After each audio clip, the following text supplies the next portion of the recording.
काय डीपीडीसी मध्ये आज जे रिअप्रोप्रिएशन होतं, रिअप्रोप्रिएशनच्या बाबतीमध्ये कसल्याही प्रकारचा निर्णय झाला नाही. फक्त एक आष्टी मध्ये ते शांत बसा ना.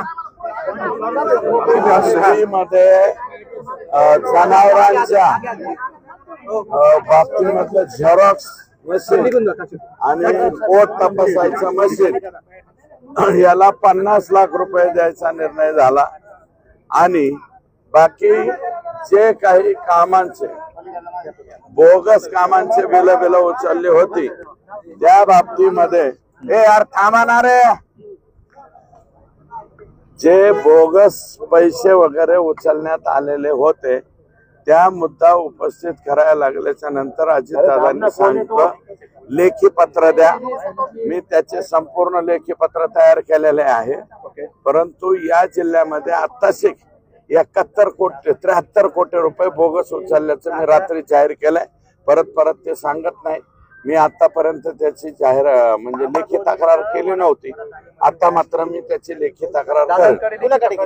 अजित दादा राज्याचे मुख्यमंत्री, राज्याचे सार्वजनिक बांधकाम मंत्री, राज्याचे प्लॅनिंग म्हणजे प्लॅनिंगच दादाकडे आहे, त्याच्यामुळे त्यांच्याकडे. आणि याच्यावरती आता हे सोपं नाहीये ना. 73 कोटी रुपये स्वतंत्र चौकशी समिती नेमली जाईल आणि ती चौकशी समिती क्विक त्यातलं तर एक राज्याच्या समितीने ऑलरेडी सांगितलेलं आहे 5 कोटी डबल तुम्ही उचललेत म्हणून. किरकोळ बाचाबाची किरकोळ विषय एवढं तेवढं होत असतं. ते विषय मला वाटतं मीडियाच्या समोर येऊ नये. एवढे मीडियावरती एवढे येतील एवढं झालेलं नाही का? वारंवार येत आहेत असं तुम्ही तक्रार करताय. जिल्हाधिकारी मी तिथं नाही, तो नाही. बिंदू नामावलीवरचा मुद्दा माझा आजही कायम आहे. अजितदादांना काय या जिल्ह्यामध्ये त्यांच्या कानापर्यंत बी गेलं. ते तुम्ही बोलले का? नाही आज नाही बोललो ना. तो मुद्दा आजही बोललेलो आहे. बिंदू नामावली मध्ये जे अतिरिक्त लोक झालेले आहेत आणि जे लोक करुणा मुंडेंच्या गाडीमध्ये पिस्तॉल ठेवतात, साड्या घालतात, काही एक पट्ट्या ते 15 JCB 100 टायरच्या तसल्या गाड्या.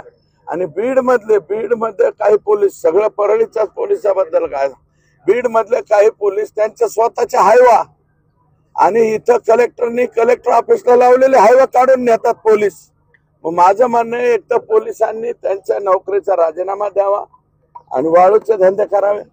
आणि परळी मधले जे काही पोलीस दल जे चुकीचं वागलेलं आहे त्यांनी पोलीस पदाचा राजीनामा द्यावा, गुंडांच्या टोळ्या काढाव्यात किंवा अजून झंटा भांटा काय करायचे ते करावं. असताना काही वैद्यकीय सुविधा घेतल्या त्याच्यावर समिती नेमली. अजितदादांचे काही कानावर घातला हवे. हे बघा, हे प्रत्येक विषय हे डीपीडीसीचे विषय नाही, तो डीपीसीचे जे डीपीसीचे विषय तेवढे पेनड्राईव्ह देणार आहे. माझ्याकडे पुरावे आहेत आणि मी सगळ्या मीडियाला कालच दिलं ना पेनड्राईव्ह. अजितदादांना दिलं का तुम्ही? अजितदादांच्या पीएला दिलं ना, दिसले ना, आज दिसलेच होते ना. बरोबर, त्यांना कालच पाठवले ते. आज दिलंय का? कालच रात्री पाठवलं. असं कळतं की अजितदादा तुम्हाला म्हणाले की लेखी तक्रार द्या पेनड्राईव्ह. हो बरोबर आहे ना. लेखी नुसता पेनड्राईव्ह देऊन होणार आहे का? याची लेखी तक्रार होईल साहेब. याच्यावरती राज्याचे सेक्रेटरी किंवा उपसचिव दर्जाचा एखादा अधिकारी नेमला जाईल. तो नेमल्याच्या नंतर ते जाऊन पाहते. द्विरुक्ती एका कामाच्या बाबतीतलं परळी पर्दापूर पूस याच्यावरती द्विरुक्ती अगोदरच सरकारने मान्य केलेले की 5 कोटी डबल उचललेले आणि आता राहिले की 73 मधले 5 गेले म्हणजे 78 कोटी रुपये जे बोगस उचललेले ते काही डीपीडीसीचे उचललेत आणि काही राज्याच्या ह्याच्या उचलले. आणि मला वाटतं मी कालपासून स्टेटमेंट केल्यापासून गोविंदजी जवळजवळ 500 लोक माझ्या कानावर आले. 500 लोक कोमामध्ये गेलेले आहेत. बैठकीमध्ये एका गटामध्ये नाही गट नाही, किरकोळ एकामेकाला बोललं. किरकोळ म्हणजे काय लगेच वाद तुम्ही काय भांडणं लावतात काय? भांडण झाले बोलणं झालं का तुमचं काय? धनंजय मुंडे म्हणले का भांडणं झाले नाही, मग आम्ही म्हणणार नाही भांडणं नाही झाले, एकमेकाबद्दल बोलावंच लागतं तेवढं. काय काय बोलले अक्का हा विषय काय निघाला का? बोलले ते तिकडं तुम्ही अधिकाऱ्यांना वगैरे विचारा कोणाचं काय झालं ते, नंतर त्याच्यावर ते हे करा. काय फारसं विश्लेषण नाहीये, म्हणजे विशेष भांडण बिंडण नाही. कारण हे भांडण काय मुद्द्याचं भांडण नाहीये, हे मुद्द्याचं भांडण आहे. आणि आम्ही मुद्द्याचं भांडण व्यवस्थित करू. आणि आम्ही संतोष देशमुखच्या खुनापासून अजिबात बाजूला हटणार नाहीत. संतोष देशमुख आमचा दह्या दुपारा मारलेला माणूस आहे, त्याच्या बाबतीत आम्ही नो कॉम्प्रोमाइज. आणि महादेव मुंडेच्या बाबतीत सुद्धा नो कॉम्प्रोमाइज. अजितदादांच्या कानावर महादेव घातलं की? मुंडेचे मारेकरी सुद्धा सापडले पाहिजेत.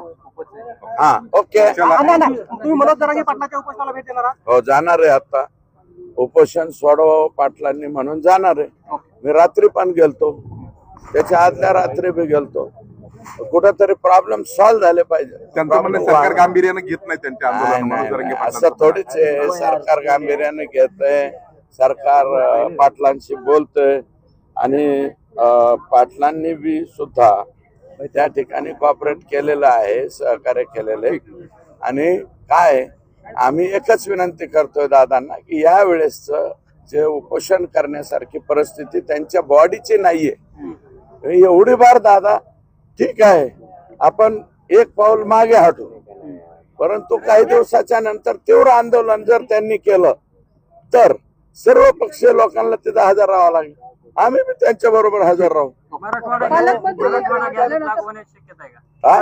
गॅझेटच्या बाबतीत काय निर्णय झाला? अहो मी आता त्याच्यावरती काहीच बोलणार नाही. मी अगोदर अंतर्वलेलं. ओके अण्णा, थँक्यू.